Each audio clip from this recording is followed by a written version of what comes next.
Welcome to the summit, Connecting Communities Through Mutual Cultural Understanding. I'm Betty McGinnis of World Artist Experiences. The first session brought us closer to the people of Maryland, their origins, their contributions, history, and their welcoming spirit. Tonight, our panel will explore connecting communities, beginning with self. We are honored to have Deputy Secretary of State of Maryland, Luis Barunda, serve as our moderator. From Luis's many experiences throughout Maryland, including overseeing the Office of International Affairs of the Maryland Secretary of State, Luis knows very well how to connect people of many cultures, beginning with himself. Mr. Barunda, thank you so much for joining us this evening. Well, I remembered the most important thing in these webinars, and that's to unmute myself. So thank you, Betty, for that kind introduction. And it's just an honor for me to be a part of this fantastic webinar series that you've created. Once again, I wanted to remind our audience that the purpose for tonight is to explore and discuss connecting cultures to develop mutual cultural understandings in our international communities. The session is going to begin with self and move to exploring ways of connecting our diverse cultures by developing mutual understanding. And we have a couple of fantastic panelists tonight that I've had the opportunity and honor really to meet fairly recently. We spent about an hour or so just kind of getting to know each other a few weeks back. And I can tell you that Luby Ismail and Holly McGinnis are two wonderful experts in their areas. So I'd like to start off, if I might, by introducing Luby Ismail. She's the president of Connecting Cultures, LLC, and is dedicated to building cultural competence in diverse and global settings. She holds a master's degree in intercultural relations from Lesley College and a BA in international service from the American University. She's a dynamic and inspirational public speaker and powerful trainer and has a coaching experience of over 20 years. Ms. Ismail's reputation and strong experience in communication across cultures, Arab cultures engaging with US Americans, Islamic awareness and diversity inclusion. She's published numerous articles and books on Arab cultures, Islam, and American Muslims. She was selected as a Peace Fellow for Seeds of Peace and also as a Malone Fellow in the Middle East and Islamic Studies by the National Council for US and Arab Relations. She received in 2012 an Arab American Anti-Discrimination Award, which honored her for achievements of extraordinary Arab American women. She's a keynote speaker and presenter at conferences around the world, including the Human Capital Forum in South America, the Arabian Society for Human Resources Management Conference, and the Society for Human Resources. Ms. Ismail assisted in the development of My Fellow Americans, America's Unofficial Ambassadors, and 20,000 dialogues to stimulate dialogues across faith. That's so important. Her clients include Microsoft, Walt Disney World, U.S. Departments of State, and the U.S. Department of Justice as well. And Ms. Ismail received as I indicated, she did receive a 2012 Arab American Anti-Discrimination Achievement Award. So without further ado, Luby, it's wonderful to be a part of this conference with you, and you take it away. Thank you. Thank you, Luis. Buenas noches. Bonjour. Dobro utro. Ni hao ma. Salam alaikum. Greetings of peace to all of you, all over the state of Maryland. I am thrilled to be with you tonight. I'm sorry I'm not able to be with you face to face, But we all know in the time of COVID-19 how we can engage across cultures and with communities doesn't stop no matter what. And that's why I am inspired by the way that we keep on engaging.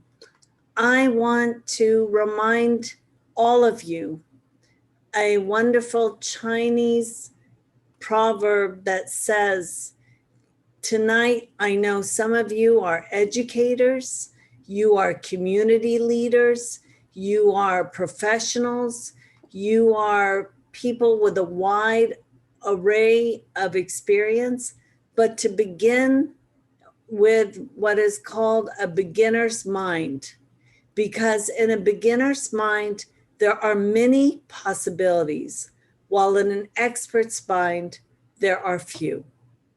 And with that, I want to start with my own story in knowing oneself, which is the theme of tonight. And my knowing oneself began in a small Southern community. I grew up in a town called Lake Alfred. There were no Muslims, there were no Arabs, and it was all predominantly Christian. And in 1968, there was not an integrated kindergarten. And it was this Baptist church that welcomed me into their kindergarten class at age 5. And that was the beginning of my connecting my family to a community with open hearts. Now, can you all figure out where I am amongst this class of 5-year-olds? I think you could. Little black ponytails, brown skin, amongst even you can see all white Caucasian children. Everybody was Christian, but it didn't matter then that we came together based on a shared love of God, a shared sense of mutual respect for one another, and opening our hearts to each other. And that is the way my story began, by knowing myself was a community that opened their hearts to me and my family. So with that, let's look though, I'm an interculturalist. So I'm going to bring, and by knowing oneself, think about looking at what does culture mean. So let's look at the next slide.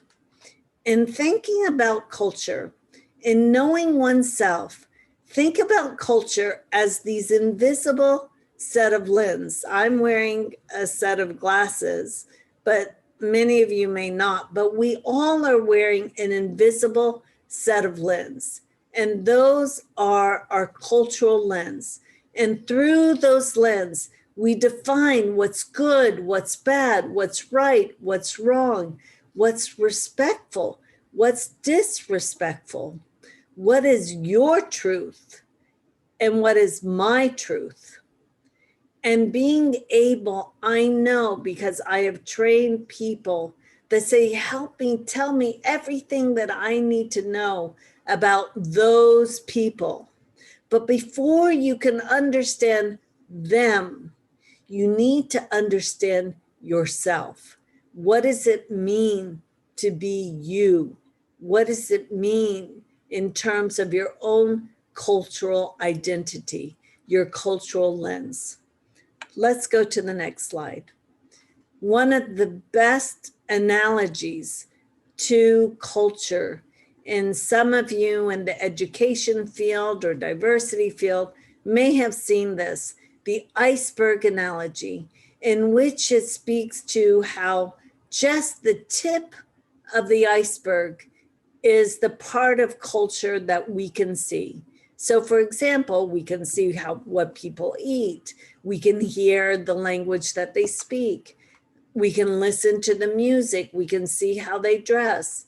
But much more of culture and identity is what's underneath the surface, is our values and how we are able to understand our concepts around time, around self, around friendship, family. What does it mean? Respect, modesty, beauty. For example, time.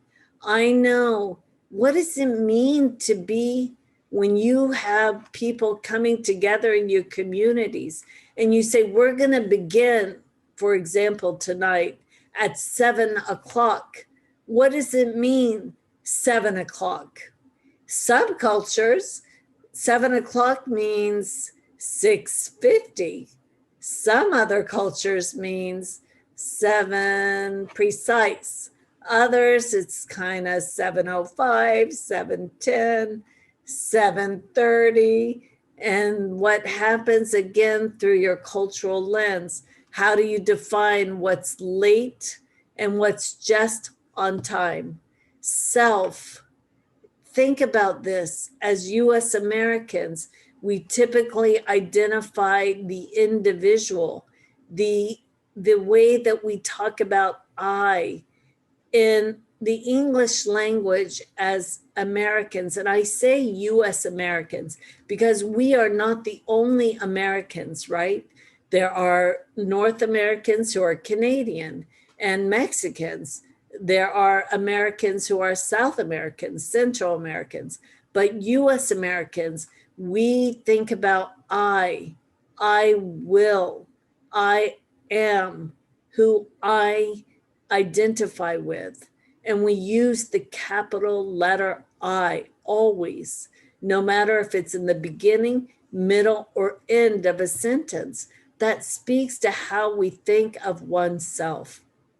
Self-help books are the most popular books in bookstores, or let's say no longer bookstores as much, but when people are looking to buy books. Friendships, what does it mean to be a friend? Family, I am of Egyptian origin, and I know in general, US American identity is my family typically is what? My husband, my children, it's the nuclear family. But when I go to Egypt, family is my husband, my children, my grandparents, my uncles, my aunts. I mean, I have 20, no, excuse me. I have over 60 plus first cousins, and they are family. And some of you are educators. And I know when you might have parent teacher conferences and you say, we need to have a meeting with the family, and you're thinking you're just going to have one chair to meet, presuming it's going to be one or two of the parents. And then you might have a grandparent, or you might have some extended family members that attend. Respect. What does that mean? How do you show respect? Modesty. As a Muslim woman, how do you convey modesty? Can differ in terms of some Muslim women may cover their hair. Some women may not wear slacks. Others will. Or you have Jewish women who are Orthodox women who will not wear slacks. I mean, again, we do not need to get on a plane or a ship to experience the diversity of what it means to connect across cultures and connect across communities, but it's understanding oneself. Lastly, beauty. What does it mean? In the United States, when somebody says, oh, you've lost weight, What does that typically mean? Typically we think, oh, it's a compliment. But again, some cultures, it's like, oh, you've lost weight. What's wrong with you? Are you sick? You need to eat more. Again, that concept of what it means differ. So thinking about, I mean, there's much more that I could go into, but this is thinking again about what's the implicit cultural concepts. Okay, let's go to the next slide. Just a few that I want to look at is these are thinking about our values, internal versus external. As US Americans in general, we think that we control life circumstances. I'm generalizing. I know diversity exists amongst us as Americans, but think about Nike. It says, just do it. I mean, that was such a popular identity slogan Americans embraced. And Nike thought it worked in the United States. We'll just translate it into Spanish and market into Spanish speaking communities. But in translation, it was Oslo, and it failed because to a Spanish speaking person, they said Oslo had the intonation like do without disregard to the other. And it didn't have the same cultural resonance to understanding the community. I know again, as an American Muslim, that we say, I will see you tonight at 8 o'clock. And then even though I am a born and bred American, I say, Inshallah, God willing. And I know for some who are US American without that cultural orientation, they say, what do you mean, God willing? Yes or no? Will I see you at 8 o'clock? And so it's a very different cultural lens in which they may see the world around them. Let's go to the next slide. Direct and indirect communication. This happens in the workplace. It happens in the classroom, you know, where someone in general in US American culture, that people will expect, if you have a problem, just tell me. And then the person may be more coming from an orientation of indirectness. And so you may want to be reaching out to a particular community that is of, let's say, Ethiopian background, and they might be more indirect. And then you ask them, if there is anything that I can do for you, just let me know. And you don't find out until there's a problem. And then you think, well, why didn't you say? Or if you're a manager, you say, I have an open door policy. And yet you never find out anything because of the difference in the continuum in where they sit in terms of their values. Okay, let's go to the next slide. Monochronic and polychronic. This is looking at time being fixed and scarce versus time cannot be controlled. So monochronic is, are you an American who loves your to-do list? You have your first thing, you're gonna do 1, and then you're gonna go to 2, then you're gonna go to 3. That one person speaks at a time, pause, then the next person speaks without interruption. But polychronic cultural orientations, people can all be speaking at the same time. Multiple tasks can be happening at the same time. This plays out and it can be causing a lot of confusion and frustration. I'm really just stepping a little bit into each of these, but I'm trying to give you, just think about what is your own cultural orientation, your own values, and how does that impact the way you think, in the way that you behave. All right, let's go to the next slide. The other thing that I want you all in knowing oneself and how you better connect with communities is being aware of what are those, what I call from the day that we're born, there is this tape that pushes record. And everything that we've seen and everything that we've been told and everything that we've experienced gets recorded on those tapes. And those tapes become what we call stereotypes. And that can lead to making snap judgments.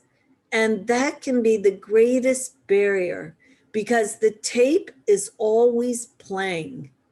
And being able to know what's on my tape about people who are different from me, meaning people who are, and we're talking about cultures. So let's say people who are French, or people who are from Nigeria, or people who are from El Salvador. I live in Montgomery County. I know there's a large number of El Salvadorians.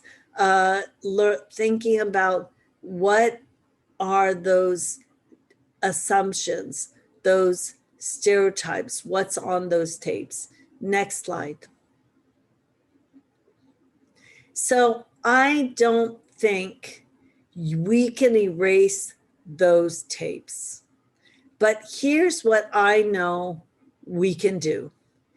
Stereotypes can exist about all of us. We all have them. But the first thing, anybody who says, I don't have any stereotypes, don't believe them. I've got them. And I've been in this field working consciously for 30 years. I still have stereotypes. Be able to acknowledge it. 2, know what are those thoughts, what's on that tape. 3, pause and take a second look. Question yourself. 4, remove the judgment, the J words. Just try to describe the behavior rather than say those people are rude. Those people are disgusting. They're lazy. Just describe the behavior. Learn, and that's what we're trying to do through this series. Learn about the individual. Learn about the group. The more you're able to build those relationships, the better it can do to sever those stereotypes. And then shift and choose behavior to enhance the relationship. Okay, let's go to the next slide. In America today, the United States, we all have labels. And I think this depicts more than ever how we've got the labels about who the Republicans or the Democrats, about being white or black, Latino, Asian, male, female, young, old, Christian, Jewish, Muslim, atheist.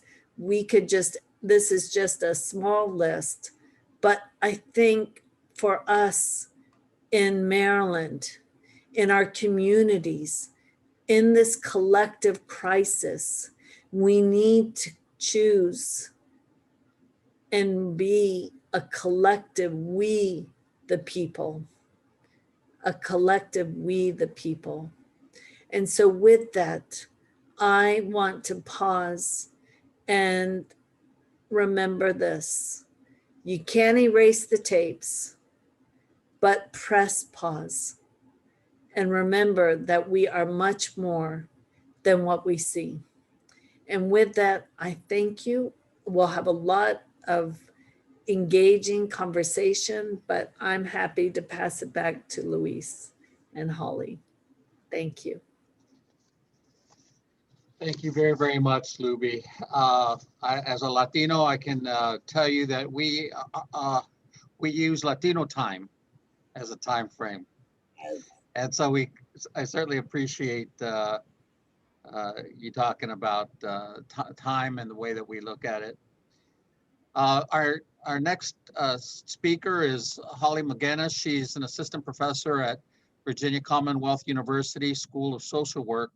Holly McGinnis teaches courses on social policy, social justice, history, philosophy, and of social welfare.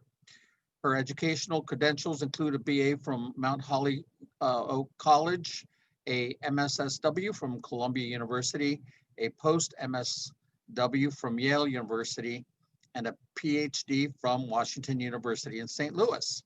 She is a prominent scholar, policy expert, and community organizer on inter-country and transracial adoption and child welfare. Her research broadly examines the social and cultural detriments of children's mental health and well-being, with a focus on improving outcomes across the lifespan for youth and adults with histories of childhood adversity and alternative care, adoption, foster, institutional care, those kinds of things, in the US and globally. She has an extensive experience discussing and conducting workshops on diversity, ethnic racial identity, racial cultural socialization, and difference to a wide range of audience, and has published articles, books, chapters, and essays. So Holly, it's just been a wonderful opportunity to get to know you as well. And just as an aside, in many ways, I can empathize. We adopted a little girl almost 8 years ago now. So anyway, look forward to hearing from you and what you have to say. Wonderful. Thank you so much, Louis. Let me get my screen up for you. Okay.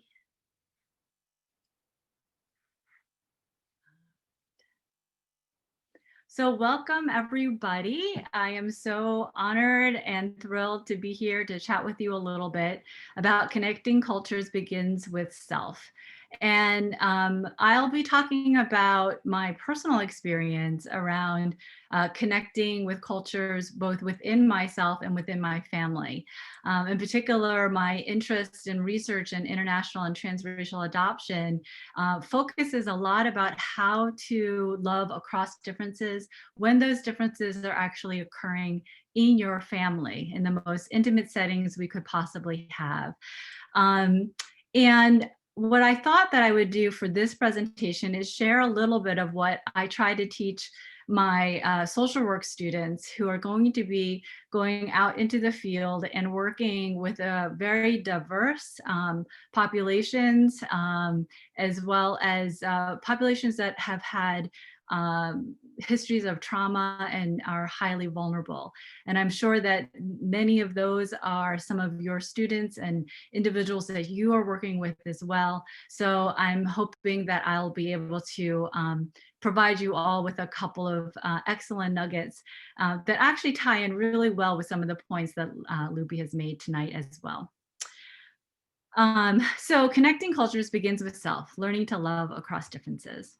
So my story begins, it's a story of loss and love. So I was born in South Korea, and from what I have been able to learn from meeting with my biological family and that kind of thing was my parents weren't married, and there were a lot of cultural barriers that also prevented them from getting married. And so I was placed in an orphanage in South Korea on this little island off of the coast of Incheon. So if anyone has ever flown into Incheon International Airport, that used to be 2 islands. It's now 1 island, but there's a whole bunch of islands out there. And that is me on the left with Father Ben Weber. He was a Catholic priest who did not mean to start an orphanage. He actually went as a missionary and had started a hospital on this island. And as a result of the hospital, ended up having to take care of children.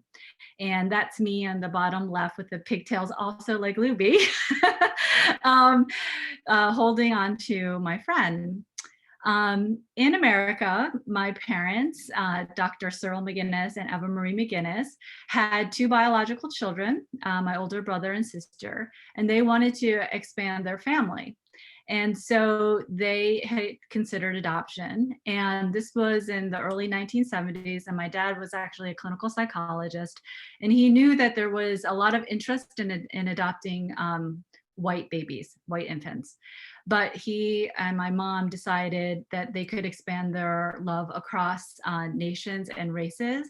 And they had learned about Father Weber's work in South Korea and decided that they would adopt from South Korea. And so at the age of 3.5, I boarded a plane with with that little boy who I'm holding my hands with, and Holly McGinnis was born. I like to often introduce myself as Holly McGinnis, but I'm also known as Ihwa Young, and that is my Korean birth name. And one of the things that I really treasure was that my Aunt Betty, I believe, actually suggested they spell Holly Hollee, so that I kept a part of my Korean surname Lee in my American name too, which really came to represent my dual identities. And growing up largely about an hour north of New York City, I didn't think of myself anything different than just Holly McGinnis. And that worked for a long time until about a senior in college. And I did somehow me and 7 of my girlfriends, all from a Catholic high school, convinced our parents to let us go to Disney World on our own. And so this was one of the first times that I traveled outside of the bubble of my family. And I remember we went to Epcot, and I went to China and they started to speak to me in Chinese. And then I went to go to buy something in Japan, and they told me the price in Japanese. And I looked at my friends who were of German and Celtic ancestry or Irish, and I said, why isn't anybody walking up to you and speaking German or Celtic or something like that? So that was my first awakening, that people did not see me as Holly McGinnis. They saw somebody else. And even though I grew up knowing I came from Korea, I had to really learn what it was that people were seeing just by my physical appearance. And so when I went to college, I decided that I would be an Asian studies major because I was being spoken to in all of these other languages. I was sometimes complimented on my English. And I said, if people are expecting me to know everything about China and Japan, then I guess I'd better learn it. But when I was a sophomore in college, I realized that I was just fulfilling a racial stereotype, that if you look like me, then you would be able to speak all of these languages. And in that moment, I realized, but that's not all who I am. I'm also an American. And so I changed my major to American Studies because I wanted to understand how I was an American with a blonde hair mom, an Irish last name, and a Korean face. And that led me to do a small study looking at Korean women who had been adopted into white families, my senior thesis. And I really pursued and trying to understand how I fit and how they all fit as well. And what I learned, especially from my major as an American Studies person, was that that there was not always just a black and a white when it came to racial categories, that there was an identity in between. And I read a very powerful history book that helped to open up my mind to realize that I could be that space in between. And that was a history book on mixed race black and white Americans, colloquially called mulatto. And I realized even though I was not racially mixed, I was culturally mixed, and that was a space for me. So after college, about 2 years after college, I ended up starting a group for adult international adoptees.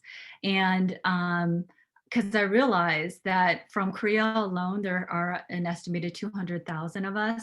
And this was now 1996, and many, many girls were being adopted from China. But there has been adoptions from nearly all countries to the United States. And I was thinking about my personal experience and how complicated my life was because my last name didn't match my face. My parents didn't match any expectation. And so I said, well, wouldn't it be helpful if maybe I could mentor this next generation of children and their families who were navigating differences in their family across race and culture and nations. And so also known as was started because I realized that the question, who am I, could only be answered by my declaration of who I am. And that when I tried to fit myself into the box of Asian, I didn't fit there because I didn't grow up in a Asian American family or a Korean American family. And if I tried to check off the white American box, that didn't fit either because I'm not racially a white American, and that's what people see first is my race.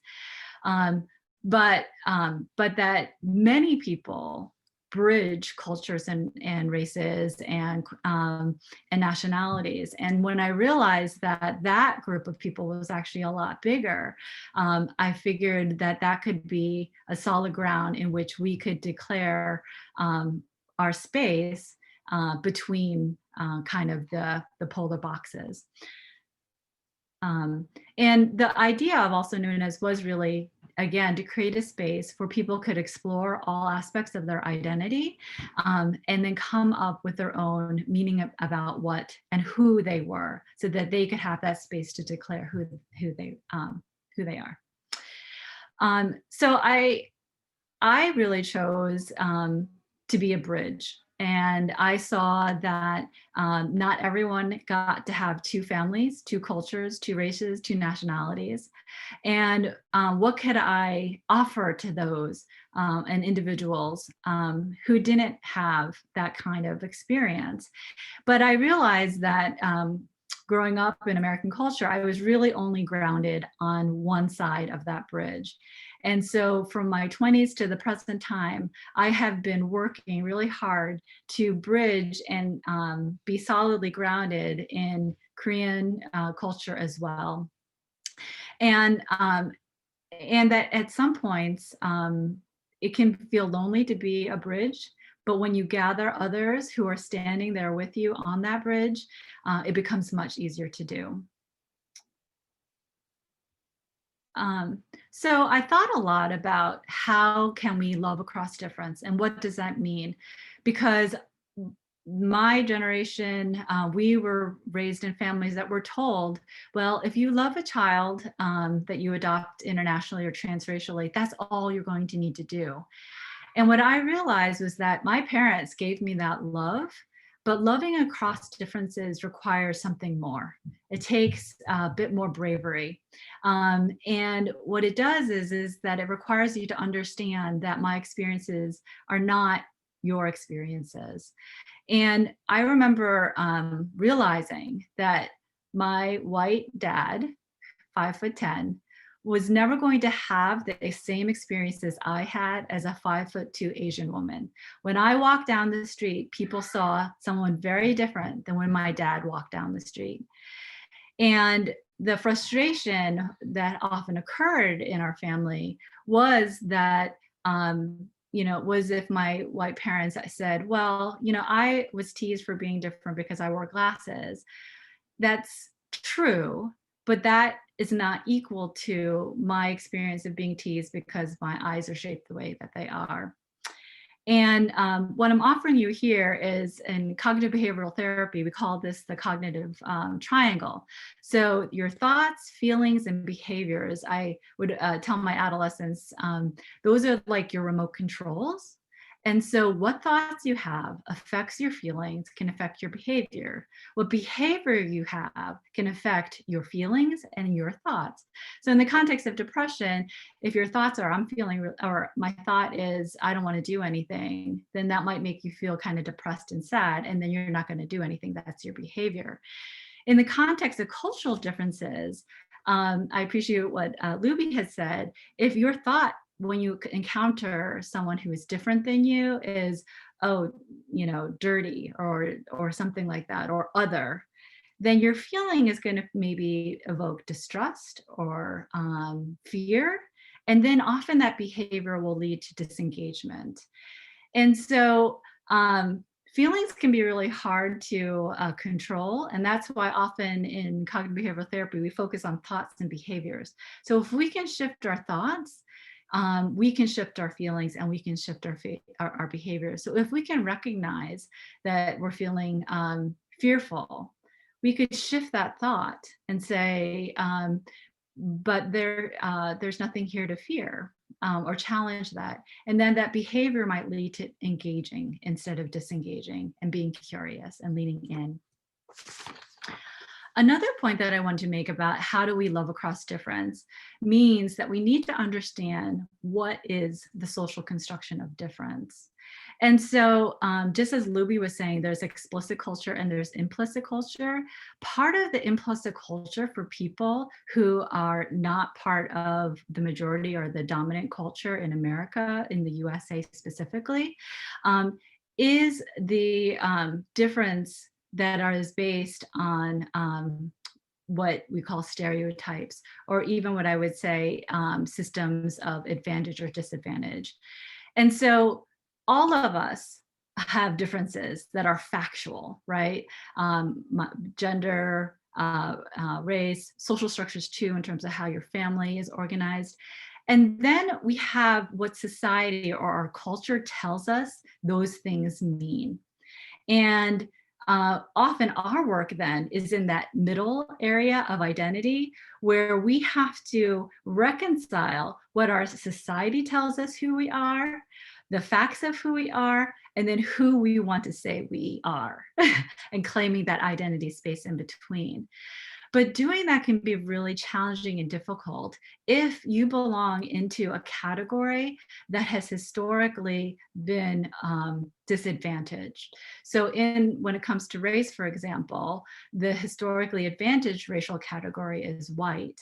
But as an Asian American, I don't belong there. So part of what I had to learn is what people were seeing or assuming about me. And not only that, but then how I was not valued in the same way.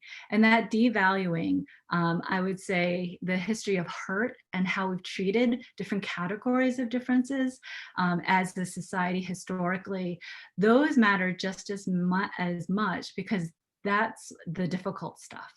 The easy stuff is learning about food and appreciating language.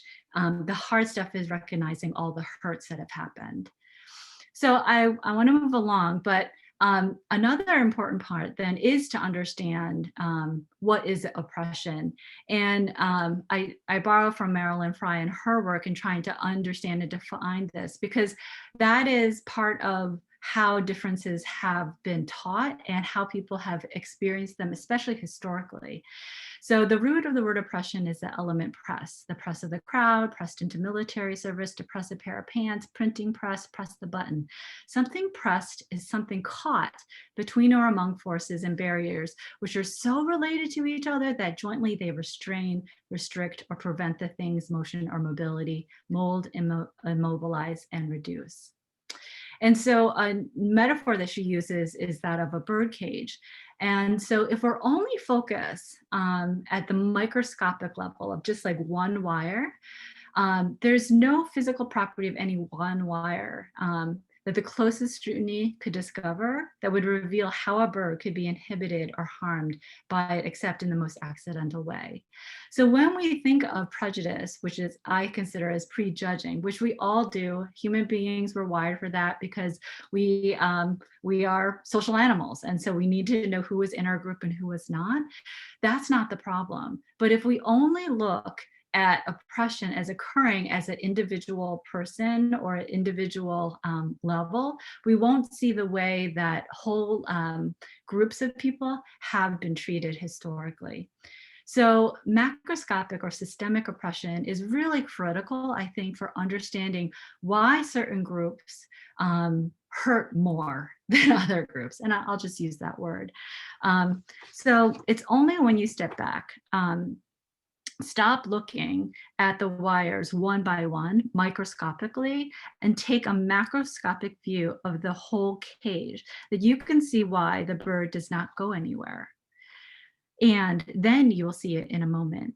It will require no great subtlety of mental powers. It is perfectly obvious that the bird is surrounded by a network of systemically related barriers, no one of which could be the least hindrance to its flight, but which by their relations to each other are as confining as the walls of a dungeon. And this is hard for most people to see because you don't see it, especially if you're in the historically advantaged group. But it's very important part of understanding and really being able to love across difference, because loving across difference is about fighting these structures that prevent some people from being seen as equal as others. So my final kind of takeaways around how can we connect across culture, I try to teach my students these 3 steps. One is first and foremost, learning to walk in your own shoes. That the activism has to begin first with the self, the inner activist. And again, this ties in so nicely with some of the points that Luby made. It's asking, why do I think the way that I do? Why do I have this automatic assumption? Where did I learn that from? It's a questioning yourself and being also profoundly aware that you have a race, you have a culture, you have a gender, you have a sexual orientation, and that all of these things you individually value and make meaning of, but society has also given meaning and advantage or disadvantage to. Then we need to walk in other shoes. And I like to call this being radically curious. So rather than making an assumption about another person or having an implicit reaction or response, or just taking that stereotype, you again become radically curious. You begin to read about other people's histories.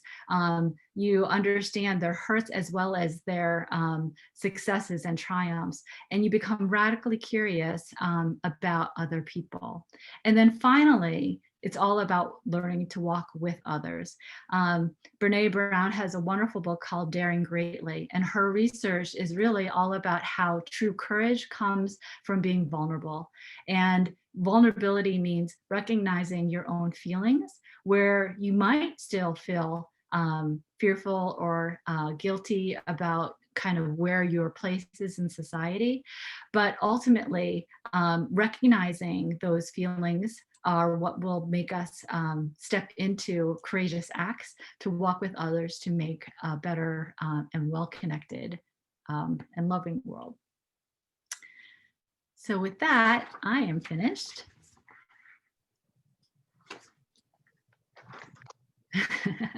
Thank you, Holly.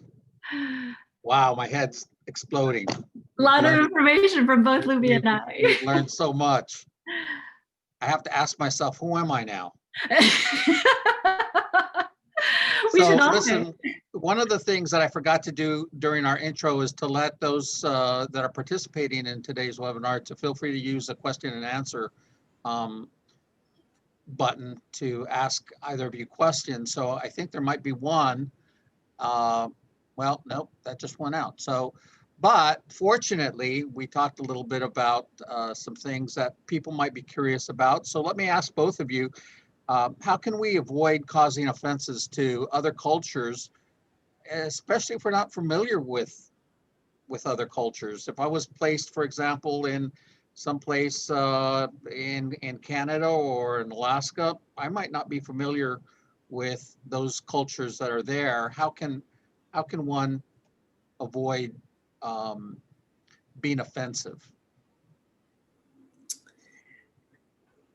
I think the first thing is that that sense of what I've always said is put on your cultural anthropologist cap and observe, and being an observant and caring. One of the biggest uh, challenges for US Americans has been the capital letter A across our chest, which is arrogance. And being able to show humility is being, I liked what Holly you said, radically curious. And ask questions. Be willing to step outside of your comfort zone, because nothing will ever grow unless you're willing to do that. Ask questions. Help me understand. I'm curious. I know as a Muslim woman, people come often say, I don't want to offend. And I want to say, I'm giving you permission. I have heard everything, and I want you to feel safe to ask, because without asking, you'll never know. And that's how you begin a conversation. Holly, what do you think? Great Yeah. answer, Luby. And Holly? I'll just add to that. This is about the vulnerability. This is about daring greatly. And in Brene Brown's book, she talks about a quote by Teddy Roosevelt about being in the arena.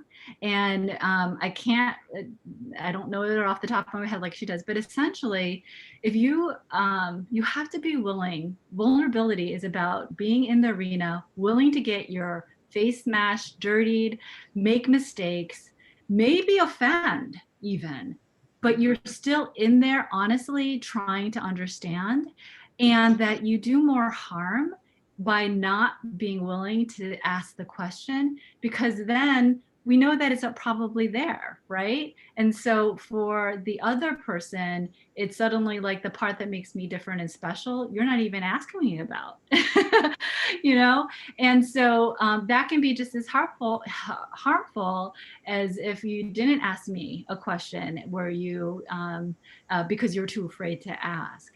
And I always prefer that people ask me a question, because that means that they're not making an assumption, rather than, than pretending it's not there, that the question's not hanging over.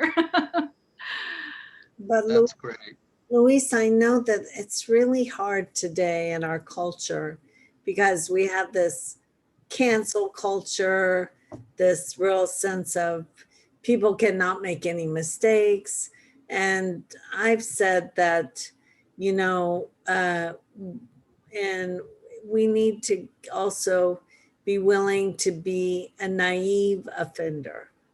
In the course of a day, I am a naive offender, because we are not expecting all of you and all of us to know everything that needs to be known about every single community and culture, because there is not a checklist of everything you need to know about each other, because there are nuances and there are diversity within each group.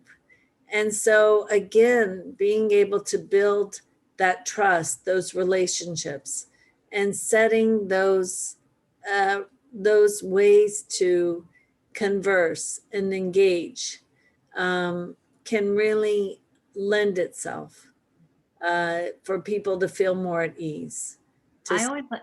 I always like to say that it's never too late to say you're sorry. So if you do make a mistake, you can always apologize and acknowledge it. And again, that opens up vulnerability to be able to say, oh, I made a mistake.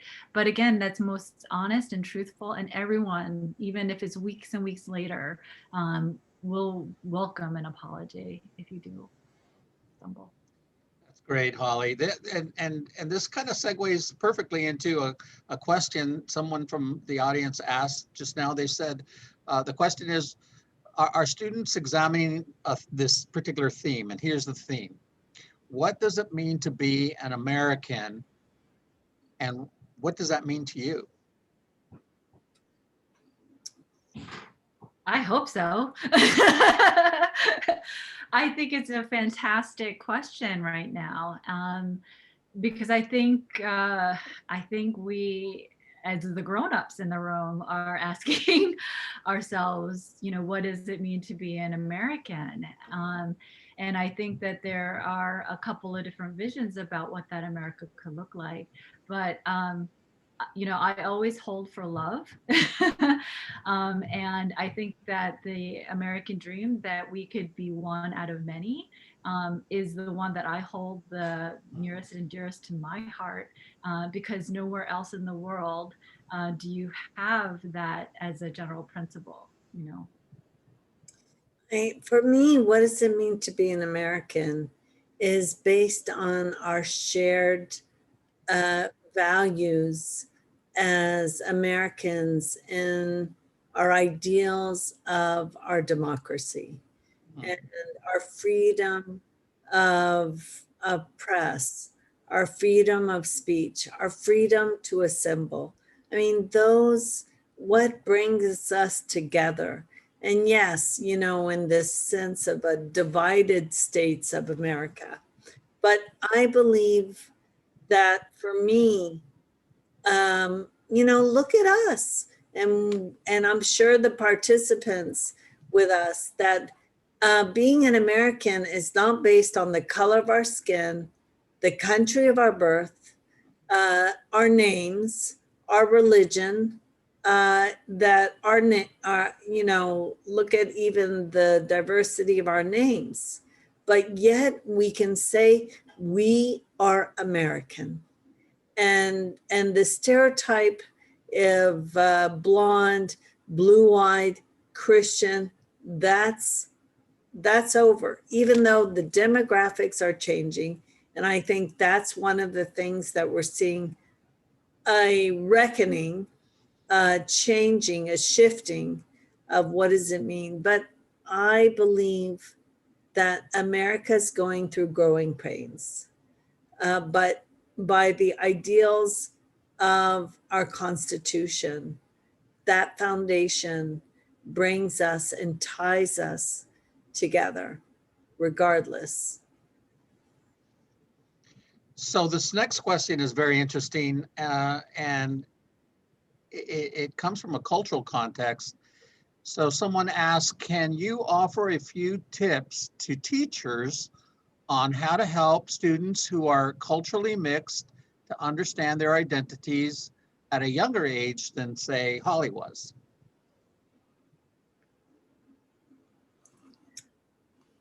So I do an exercise with young people, actually, who have been adopted, and they should be able to. Well, they could do it in a number of different ways. One, I think it's really helpful for everyone to realize that they have an inside culture and an outside culture. So literally, it's a figure of a person, and all of those attributes, those facts around difference. You can have young people or older, you could have magazines even, and you could paste images and pictures inside the person.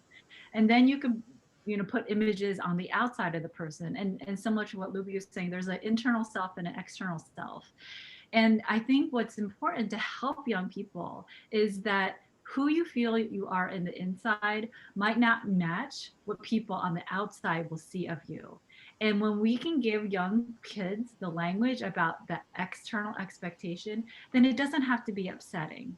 But often we don't directly tell children oh, if you're Asian, people might think X, Y, and Z, right? We're not really that explicit, but I think we can do exercises like that that allow people to have a visual image, young kids. Also, there's a great exercise with different color beads where you have the different colors either represent some aspect of difference in your family, and you could begin to see like how many white, red, orange, whatever beads, to show kind of the diversity within there. Because I think children, especially who are racially or culturally mixed, might assume that people who have two different parents are all the same, but often extended family people have very extended, complicated extended families. And so if you do an exercise where you do expand it beyond the nuclear family to say what's the diversity, you'll see that that most families have quite a bit of it. I mean, one of my greatest resources is which this teacher may know, is teaching tolerance, which even there's just such a wealth of resources there for children from elementary school on up through high school that I highly recommend. That's great. Well, let me begin to close off here. I think we have one more question that I wanted to get to. And the question is, how can I be an ally of those in other cultures? How can we get beyond the surface stuff? So how can I be an ally to others? The thing is that what I have said that's most important, that recognizing and again, knowing oneself, is if you are in a majority group, is not to feel guilt, not to feel shame. I'm married to a white guy from Pennsylvania, and whose mother is Christian, father Jewish. And I've said, we need your power. We need your privilege. We need you to open the doors based on your identity. And being an ally is when you are able to open that door to be an ally, to recognize, how can I be? The other thing is, I know that based on my name, based on the way I look, that people may avoid saying particular things about Arabs or about Muslims because they feel, well, I don't want to offend. But if you're somebody who hears a prejudicial comment or joke, or perhaps something that is just kind of made, to not be silent and be, what I say, a detective. Because we don't want also to immediately put the person in defensive mode, because that shuts down the conversation. To say, unless it's outright racist, sexist, Islamophobic, anti-Semitic, but to say, what do you mean by that? Help me understand. Why do you think that? Use that opportunity to engage them. Well, let me tell you about my experience. Let me tell you about the Muslims, I'm going to say, in this. Use your access, but don't be silent. I need that from you. Right now, we need you to be, as Holly said, to be that bridge for others. I cannot be complicit. I cannot also think, oh, I'm only going to speak up for when I hear things about against Muslims or against Arabs. I also need to be that ally for when I hear something that's against Jewish Americans. I need to speak up when I hear things said about Black Americans, Latino Americans, that we need to be models.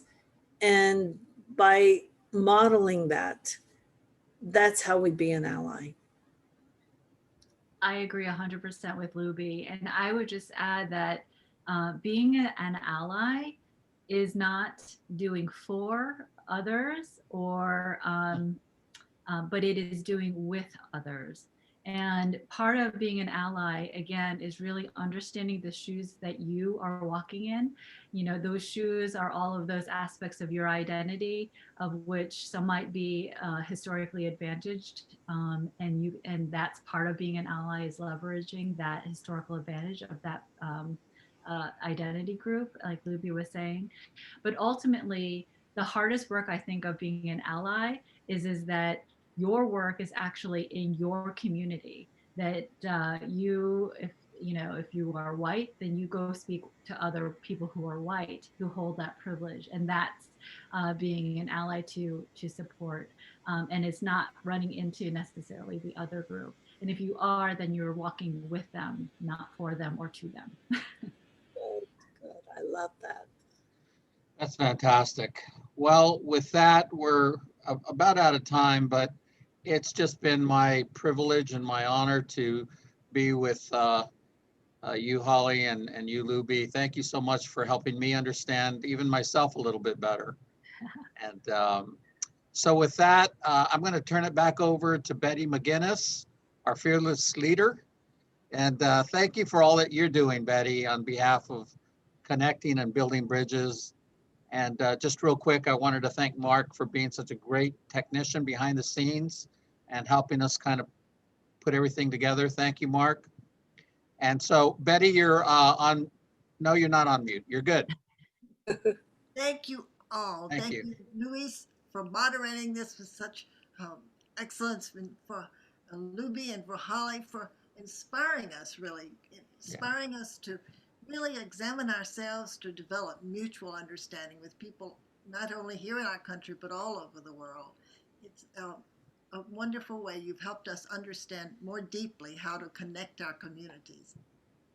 And so also I want to thank, as Luis just did, Mark, and also the really wonderfully committed volunteer summit group that put all these to work so hard over the months to produce this summit. And to you, the wonderful audience, for asking questions, for being here with us and enjoying us together to learn. And so we invite you and your colleagues and friends to join us next week again as we look at effective communication in our multicultural landscapes. Thank you so much for joining us this evening, and have a great week as we continue to develop together mutual understanding. Good evening. Thank you, Bye. Thank you. Betty. Thank you. Thank you, Holly. Thank you, Louise. Thank Guys you. are awesome.